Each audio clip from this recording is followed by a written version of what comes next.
Hello जी, सभी को मेरी राम राम। तो कैसे आप सब लोग, उम्मीद करता हूँ सब बहुत बढ़िया होंगे। आज मैं आया हूँ गुड़गांव श्री पीताम्बर सूर्य नारायण धाम मंदिर, और यहाँ पे हमारे हनुमान भैया और रोबिन भैया जी से मिलने आए, और मैं आपको ये पूरा मंदिर एक्सप्लोर करके दिखाता हूँ। अंदर चलते हैं। यहाँ से ये इसका फ्रंट गेट है। मैं महंत रोबिन शर्मा हूं और आप यहां पर आए हैं श्री पीताम्बरा सूर्य नारायण मंदिर में, जो सेक्टर 109 गुरुग्राम हरियाणा में स्थित है, द्वारका एक्सप्रेस वे पे। इस मंदिर को जो स्थापना की गई थी वो 17 मई को की गई थी 2024 में, और तब से लेके अब तक लगभग 11 महीनों का समय पूरा हो चुका है। उस बीच में इस मंदिर के अंदर में बहुत सारे जो विकास के काम हैं वो किए गए, जिससे मंदिर को एक भव्य रूप प्रदान किया जा सके, और जो भक्त आते हैं उनको किसी भी प्रकार की कोई असुविधा ना हो, इसका हम लोगों ने पूरा ध्यान रखा है। भाई मैं आपको मंदिर का भवन दिखाता हूं। चलिए, ये अंदर है मंदिर का भवन। ये हमारे मंदिर का मुख्य भवन है। यहाँ पे विघ्नहर्ता श्री गणेश जी, हमारे गुरु जी बाबा बैताली राम जी, बाबा संतोष राम ब्रह्मचारी जी, यहाँ भोले बाबा पूरे शिव परिवार स्थापित है। ये नर्मदेश्वर शिवलिंग है और इनको बाबा विश्वनाथ के रूप में यहाँ पे स्थापित किया गया। काशी के विद्वत आचार्यों के द्वारा इनकी स्थापना यहाँ हुई। माँ गौरी, महादेव जी, जगत जननी दुर्गा माँ, उनका ये स्थान है। यहाँ पूरा राम दरबार सजा हुआ है।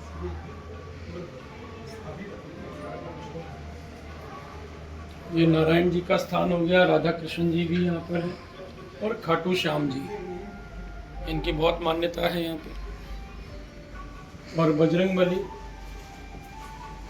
भी यहाँ पे स्थापित है। तो जितने भी लोग जो सनातन में जो विश्वास रखते हैं, जितने भी सनातनी हैं, अलग अलग भगवानों को सब मानते हैं, तो उन सबको यहाँ पर आने के बाद में एक बात का सुकून जरूर मिलता है कि जिस भी आराध्य की वो पूजा करते हैं वो सब उनको एक स्थान पर यहाँ पर मिलते हैं, जिनकी वो नित्य नियम पूजा कर सकते हैं। देखिए, परम शक्तिपीठ श्री पीताम्बरा सूर्य नारायण मंदिर की जो स्थापना हुई है, ये भारत के जो बड़े ही विद्वत साधक हैं, परम पूज्य साधकों के, संतों के मत के अनुसार, उनके निर्देश अनुसार हम लोगों ने इस स्थान की स्थापना की। और इसके पीछे का सबसे मूल वजह जो है कि ब्रह्मांड में शक्ति के जो परम स्रोत हैं, माँ पीताम्बरा, सूर्य भगवान और नारायण जी, इन तीनों का पूरे भारतवर्ष में कहीं पर भी स्थान आपको एक साथ नहीं मिलेगा। तो इसीलिए जो भारत के सिद्ध साधक हैं, उन सबकी ये मंशा थी कि एक स्थान ऐसा बने और यहाँ से सनातनियों का आध्यात्मिक जागरण के लिए कार्य हो और सनातनियों के आध्यात्मिक संरक्षण के लिए कार्य किया जाए। इस निमित्त परम शक्ति पीठ श्री पीताम्बरा सूर्य नारायण मंदिर की स्थापना की गई है। अब मैं आपको मंदिर की यज्ञशाला और शनिदेव का स्थान दिखाता हूँ। ये हमारे शनिदेव और नवग्रह देव यहाँ पर स्थापित हैं, जिनकी यहाँ पर लगातार पूजा होती है, और हर शनिवार को यहाँ पर विशेष रूप से हवन अनुष्ठान किया जाता है। शनिदेव के जितने भी भक्त हैं वो लोग यहाँ पे आके इकट्ठे होकर हवन अनुष्ठान भी करते हैं। अच्छा, यहाँ पे हवन होता है। ये मंदिर की यज्ञशाला है। मंदिर नियमित जितने भी हवन पूजन होंगे वो सब यहाँ पे होते हैं। सुबह शाम यहाँ पर पूजा होती है। यहाँ आप देखेंगे हनुमान जी साक्षात विराजमान है। इनके संरक्षण में यहाँ पे सारे हवन पूजन किए जाते हैं। ये जब मैं आपको दिखाऊं, ये मंदिर की जब स्थापना हुई थी, यहाँ पे एक बहुत छोटा सा एक यज्ञशाला था जो टेम्पररी था, छप्पर की यज्ञशाला थी, घास फूस लगे हुए थे। ओके। और ये अब आप इसको पक्का देख रहे होंगे, तो ये तब के में और अब के में बहुत फर्क है। बहुत छोटी सी यज्ञशाला होती थी। माँ पीताम्बरा, माँ बगलामुखी, दुर्गा जी, माँ काली जी, हनुमान जी, इन सब की मौजूदगी में ही यहाँ पर मंदिर का काम आरंभ हुआ है। वो ये पहले यहाँ पे आए हैं, इनके बाद में वो बड़े विग्रहों की स्थापना की गई है। ये बाबा गोरखनाथ जी हैं और इनकी धुनी यहाँ पर पहले दिन से इनकी धुनी यहाँ प्रज्वलित की गई, जो 24 घंटे अखंड धुनी चलती है। और मैं आपको बता दूं कि ये तो इनकी स्थापना के पहले धुनी प्रज्वलित हुई, बाबा यहाँ पर नहीं थे। अच्छा। लेकिन 5-6 महीने बाद कोई महिला आई, उन्होंने आके बोला कि किसी बाबा ने हमारे घर में किसी बाबा की मूर्ति रखवा रखी है और 1 साल हो गए और हमें नहीं पता कि इनकी सेवा कैसे करनी है, क्या करना है, हमें नहीं मालूम। और अब हम उन्हें कहते हैं तो वो लेके भी नहीं जा रहे। उन्होंने कहा था 2-3 दिन के लिए आपके घर रखूंगा और फिर मैं ले जाऊंगा। वो बाबा लेके नहीं गए। तो ये जो बाबा गोरखनाथ जी हैं, हमारे गुरुदेव ने बोला कि वो बाबा यहीं के लिए देके गए होंगे, यहीं ले आओ। और जब लेके आए तो बाबा गोरखनाथ जी थे और इनकी दुनिया पहले से प्रज्वलित है। तो ये भी एक सहयोग कहिए या भगवान का आशीर्वाद कहिए कि जिनकी दुनिया पहले प्रज्वलित है, बाद में बाबा स्वयं यहाँ पे चल के आए हैं। रोज इनकी पूजा होती है यहाँ पे। बाबा गोरखनाथ जी की बड़ी मान्यता है और हम लोग सब इनके आशीर्वाद से इस मेरे गूज़बम्प भी आ रहे हैं, देख रहे हो आप। इस मंदिर के लिए हम लोग नित्य नियम प्रयास कर रहे हैं। इसी तरह से जो अंदर आपने भोले बाबा और माँ गौरी का जो स्थान देखा, किसी भक्त ने 4 साल पहले, जब हम लोगों ने मंदिर की जगह भी नहीं ली थी, उसके पहले इनको बनवा के जयपुर में मूर्तिकार के पास रखवाया हुआ था। अच्छा। और 2-3 मंदिर उन्होंने तय किए है कि हमको स्थापित करना है। सबने बोला हमें दे दीजिए, हम स्थापित करा देंगे। लेकिन कहीं इनकी स्थापना नहीं हुई। जब यहाँ मंदिर की आधारशिला रखी गई, हम लोगों ने बोर्ड लगाया ही था, दीवार वगैरह कुछ भी नहीं था, तो कोई सज्जन आया और उन्होंने बोला कि हमारे पास ऐसे ऐसे एक भगवान भोले बाबा और माँ पार्वती का विग्रह है, आप कहें तो हम यहाँ पर भिजवा दें। उन्होंने बोला बिल्कुल भिजवाइए। जो मूर्तिकार जिनके पास रखा हुआ था, उनका ये कहना था कि आप इसे कब लेके जाएंगे। ये बात है 2 जून 2024 की। तो हमने उन्हें बोला कि हमको तो भैया 5 जून को भेज दो, 3 दिन बाद हमें यहाँ पे पूजा आरंभ करनी है। इनका स्थापना होगा तो उसके पहले कई सारी पूजाएं होती हैं। हाँ। तो जिसको हमें 7 तारीख से शुरू करना है तो 5 तारीख को आ जाएंगे, 7 तारीख से हम लोग आरंभ करेंगे। तो उन्होंने मुझे बोला कि महाराज जी आप सोच लीजिए, ये 4 साल से यहाँ बन के तैयार है, आज तक नहीं गया है। तो हमने बोला आप इनको यहीं भेजें, यहीं के लिए बने। रात को जब जाके मैंने विश्लेषण किया तो मेरे को सोचने के पहले ये समझ में आया कि महादेव को यहीं आना था, गौरी माँ को यहीं आना था। 4 साल पहले उन्होंने तय कर लिया था कि मुझको गुरुग्राम द्वारका एक्सप्रेसवे के श्री पीताम्बरा सूर्य नारायण मंदिर में जाके स्थापित होना है। हमें द्वारका से बुला के यहाँ लाए कि यहाँ जमीन लो। एक ही जमीन देखी मंदिर बनाने के लिए, वो यही स्थान था। और इसी स्थान पे बाबा चल के आ गए। यहाँ ऐसी कई सारी घटनाएं हुई है। पूरे सावन में यहाँ रोज नाग देवता आके दर्शन देते रहे। रोज नाग देवता आए, दहलीज तक आए और दर्शन करें बाबा के और वापस चले जाए। तो हम लोगों ने बाबा से अनुरोध किया, मैं कहा महाराज यहाँ पर हम लोग आपका स्थान बनाएंगे, आप हम लोग को आशीर्वाद दीजिए, अपनी कृपा कीजिए, हम लोग यहाँ स्थान बनाएंगे। तो वही नाग देवता का स्थान वासुकीनाथ जी के रूप में वहाँ पर स्थापित किया गया। वो भी मैं आपको चलिए मैं आपको बता रहा था, ये बाबा वासुकीनाथ जी का स्थान है। और जैसे मैंने बताया कि यहाँ पे रोज नाग देवता आके दर्शन देते रहे और फिर हम लोगों ने अनुरोध किया था कि नाग देवता यहाँ भक्तों पे अपनी कृपा कीजिए, यहाँ पे हम लोग आपका स्थान बनाएंगे। और उसी संकल्प को पूरा करते हुए बाबा वासुकीनाथ जी का स्थान यहाँ पे स्थापित किया गया। नर्मदेश्वर शिवलिंग है। तो आगे से दर्शन कराएं, चलिए। हाँ, चलिए। ये महामृत्युंजय महादेव यहाँ पे स्थापित है और ये वासुकीनाथ जी का स्थान है। इनको यहाँ स्थापित करने के लिए तमिलनाडु से मूर्तिकार आए थे, जिन्होंने यहाँ पर रह के यहाँ पे इनको यहाँ बनाया और फिर ये बन के तैयार हो गए थे दिसंबर 2024 में। बहुत अच्छे दिन शुभ मुहूर्त निकाले गए कि इनकी स्थापना हो, लेकिन किसी कारण से इनकी स्थापना नहीं हो पाई। स्थापना किस दिन हुई? महाशिवरात्रि वाले दिन। अच्छा। और महाशिवरात्रि के दिन, एक दिन पहले तक ऐसा लग रहा था यहाँ पे, इतनी अस्त व्यस्त स्थिति थी, लग रहा था जो है नहीं हो पाएगा। लेकिन सुबह 4:30 बजे यहाँ पर इनको यहाँ स्थापना होनी थी, स्थापित हुई, सारी व्यवस्था की गई। तो बाबा का आशीर्वाद है, क्योंकि इतने दिन पूजा पाठ करते करते हम लोग को लग रहा था कि इनकी स्थापना नहीं हो रही और ये हम लोग बहुत गलत कर रहे हैं, लेकिन वो हमारी इच्छा से कुछ नहीं था। इन्हें स्थापित ही महाशिवरात्रि पे होना था, हम लोग ही गलत तिथि पे इनको स्थापित करना चाह रहे थे, इसीलिए वो हमेशा तिथियां टलती चली गई। आइए अब यहाँ पे जिनको भी, जैसे मान लीजिए किसी काल सर्प दोष हो या राहु केतु के दोष का कोई निवारण करना हो, ऐसा माना जाता है और कहा जाता है शास्त्रों के अनुसार केवल वासुकी जी के दर्शन करने से ही इनके सभी कष्टों का निवारण हो जाएगा। जो भी भक्त जिनको भी कोई समस्या है, केवल इनका दर्शन मात्र से ही ना ये सबके दुख हर लेंगे। और वासुकीनाथ जी की एक बात और मैं बता दूं आपको, जब समुद्र मंथन हुआ था देवताओं और असुरों के बीच में, जब समुद्र मंथन उन लोगों ने मिलकर किया था, तो वासुकीनाथ जी थे जिनसे समुद्र मंथन किया गया। और अभी आपने प्रयागराज में जो महाकुंभ देखा, नासिक में, प्रयाग में, हर जगह जो अमृत की जो बूंदें पड़ी हैं जाके, इनके आशीर्वाद से। अगर ये नहीं होते तो समुद्र मंथन नहीं होता, समुद्र मंथन नहीं होता तो अमृत की प्राप्ति नहीं होती, और अमृत की प्राप्ति अगर प्रयाग में या नासिक में नहीं गए होते तो ये कुंभ भी नहीं लगता, ये महाकुंभ भी नहीं लगता। सनातन की जो आधारशिला मैं कहूंगा वो सब वासुकी जी पर है। आइए,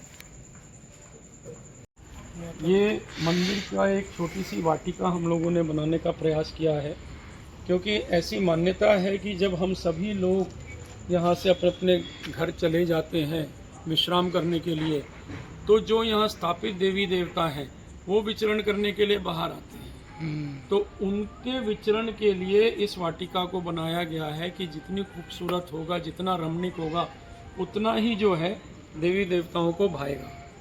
इसीलिए ये प्रयास किया गया एक छोटी सी वाटिका, इसको और खूबसूरत बना सके हम लोग, ये हमारा प्रयास है। और इसी वाटिका के बीच में हम लोगों ने एक छोटी सी यज्ञशाला भी बना रखी है। इस यज्ञशाला का महत्व ये है कि जो भी भक्त अपने परिवार के हित के लिए कोई पूजा अनुष्ठान कराना चाहते हैं, तो ये ब्रह्मास्त्र विद्या की यज्ञशाला है। यहाँ पे इसको ब्रह्मास्त्र विद्या यज्ञशाला कही जाती है, और यहाँ से सारे पूजा हवन अनुष्ठान किए जाते हैं। भक्तों के लिए जितने भी हवन अनुष्ठान होने हैं वो यहाँ होंगे, ठीक है। और मंदिर नियमित जितने भी हवन अनुष्ठान होने हैं वो अंदर जो पहले स्थान दिखाया वहाँ पे। ये हमारे मंदिर की एक गौशाला है, छोटी सी गौशाला है हमारी। यहाँ पे अभी हम लोग भगवान के रसोई के लिए सब्जी वगैरह लगा रहे हैं। जो यहाँ पर धरती माँ हमें सब्जी देगी, उसी सब्जी से हम लोग भगवान की रसोई में भोग तैयार करेंगे, और वो भोग ही भगवान को अर्पित किया जाएगा। साथ ही यहाँ पे ये गौशाला आप देख रहे होंगे, इसको हम लोगों ने काफ़ी प्रयास करके ऐसा चाहा है कि जो गौ माता यहाँ पर है, जो गौवंश यहाँ है, उन्हें किसी प्रकार की कोई असुविधा ना हो। ये यहाँ पे मैट्स बिछाए गए हैं जिससे कि उनके पैर को कोई नुकसान ना हो, क्योंकि सीमेंटेड फ्लोर अगर होगा, गौ को तो मिट्टी चाहिए, ठीक है, और मिट्टी पे साफ सफाई करना बार बार बहुत दिक्कत होती, तो हम लोगों ने स्पेशल मैट बिछाए हैं। इस मैट पे इसकी सफाई भी अच्छी तरह से हो जाती है, और ये यहाँ पे इनके खाने के लिए, पीने के लिए सारा जो है बनाया गया है। आइए बाहर देखिए। चलिए अब गौ माता भी दिखाते हैं हम आपको। ये यहाँ पे ये धुएं की व्यवस्था इसलिए की गई है कि जिससे कि मच्छर ना आए। अच्छा, ये उपलों का धुआं है जिससे किसी प्रकार का कोई नुकसान इनको नहीं होता, और ये बहुत आनंद के साथ में यहाँ पे रह जाती है। शाम के समय हम लोग इनको सूरज ढलने के बाद यहाँ पे ले आते हैं बाहर, और दिन में जब धूप होती है तो इनको अंदर ले जाते हैं। और अंदर की सबसे खास विशेषता क्या है कि इनकी जो छत है ये पूरा हीट इंसुलेशन के साथ है। बाहर से अंदर कम से कम 10 से 15 डिग्री कम है टेम्परेचर। इसके नीचे कितनी भी धूप हो, अंदर 10 से 15 डिग्री कम रहेगा। अच्छा, तो उसमें जो गौ माता है बहुत अच्छी तरह से यहाँ पे रह पाती हैं। एक मैं आपको दिखाऊंगा, ये हमारे पुंगनूर नस्ल के नंदी जी हैं। जो आंध्रा में नाड़ीपट्टी एक जगह है, वहाँ से ये नंदी जी आए हैं। इनका नाम है नंद। और ये हमारी किशोरी जी हैं, ये भी पुंगनूर वाली किशोरी जी है। इनकी हाइट इतनी छोटी सी ही रहती है। कितनी? विशेष रूप से आरती के समय ये लोग आते हैं मंदिर में जहाँ इनकी पूजा होती है। अच्छा, ये इनकी इतनी ही हाइट रहेगी? हाँ, इतनी हाइट रहेगी, इतनी हाइट रहेगी। और बहुत ही प्यार करते हैं सब लोग, बच्चे आए बड़े आए, इनको बहुत अच्छा लगता है।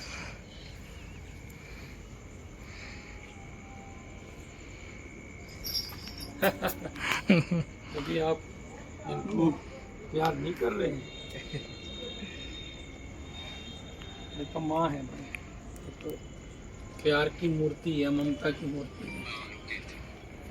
ऐसे ये हैं, ये इनके ये 2 बछड़े हो गए। अच्छा, ये दोनों इन्हीं की हैं? हाँ, ये एक इनका, एक इनके।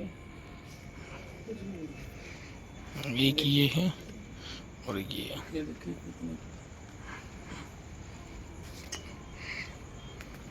इनको यहाँ पे हरा चारा, फल सब्जियाँ, वही यहाँ पे इनको खिलाया जाता है। सुबह शाम इनकी सेवा की जाती है।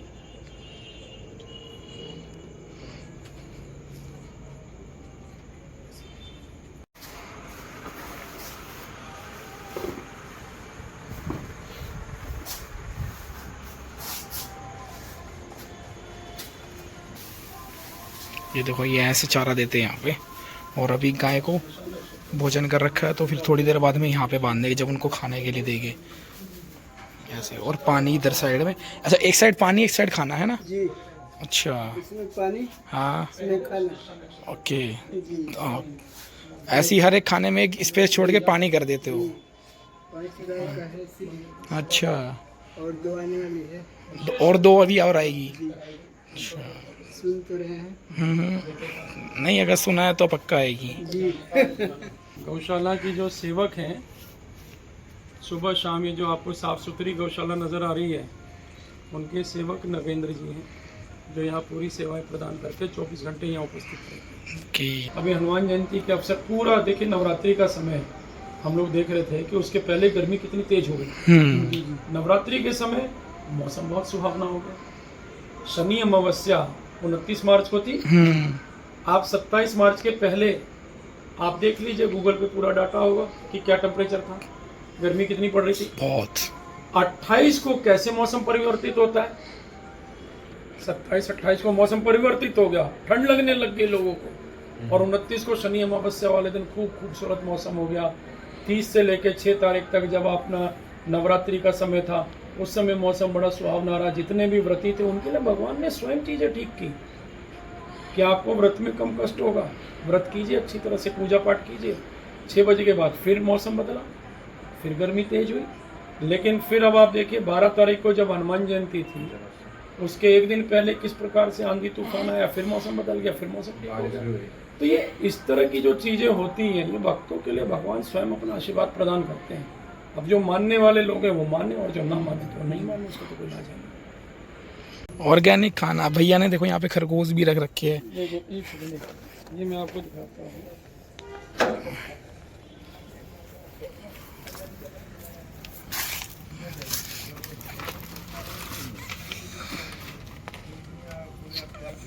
आइए आइए श्रीमान, आइए। आपकी जरूरत बाहर है, आप अंदर क्या कर रहे हैं? आप इधर आइए। हैं, देखिए, ये जो खरगोश है ना, जितने भी जो जानवर हैं, पशु पक्षी हैं, ये किसी न किसी भगवान को प्रिय हैं, या हम ये कहें कि उनको रिप्रेजेंट करते हैं। खरगोश जो है ये शनिदेव को बहुत प्रिय है, और इनकी सेवा करने से शनिदेव जो है अपनी कृपा करते हैं। किसी को भी अगर शनिदेव के मान लीजिए ढैया या 7.5 चढ़ा हुआ हो, या लगता है शनिदेव की वजह से किसी को कोई नुकसान हो रहा हो, तो उसका एक सीधा सा उपाय है, आप खरगोश की सेवा शुरू कीजिए। जो लोग भी खरगोश की सेवा करते हैं, शनिदेव उन पर पूरी कृपा करेंगे। शनिदेव बहुत प्यार करते हैं इनको, ये शनिदेव को रिप्रेजेंट करते हैं। इसलिए जो इनको कितना प्यारा है। हाँ बहुत सुंदर, बहुत सुंदर, बहुत सुंदर। इस वीडियो को ज़्यादा से ज़्यादा शेयर करना। और सबसे बड़ी बात, इस मंदिर को बने हुए भी 1 साल ही हुआ है और इस मंदिर की बहुत ज़्यादा मान्यता हो गई है और दूर दूर से लोग यहाँ पे आ रहे हैं मंदिर में बाबा के दर्शन करने के लिए। और इस मंदिर में मतलब जितने भी कार्यक्रम होते हैं, चाहे शिवरात्रि हो, हनुमान जयंती हो या कोई भी यज्ञ हो, बड़े बड़े यज्ञ भी यहाँ पे होते हैं। तो बहुत सारी चीज़ें ऐसी हैं जो आपको यहाँ पे आने के बाद ही पता चलेगी। और इस वीडियो को ज़्यादा से ज़्यादा जितना हो सके उतने ज़्यादा लोगों को शेयर करें। और हम मिलते हैं एक बढ़िया सी वीडियो के साथ, तब तक के लिए bye bye and take care.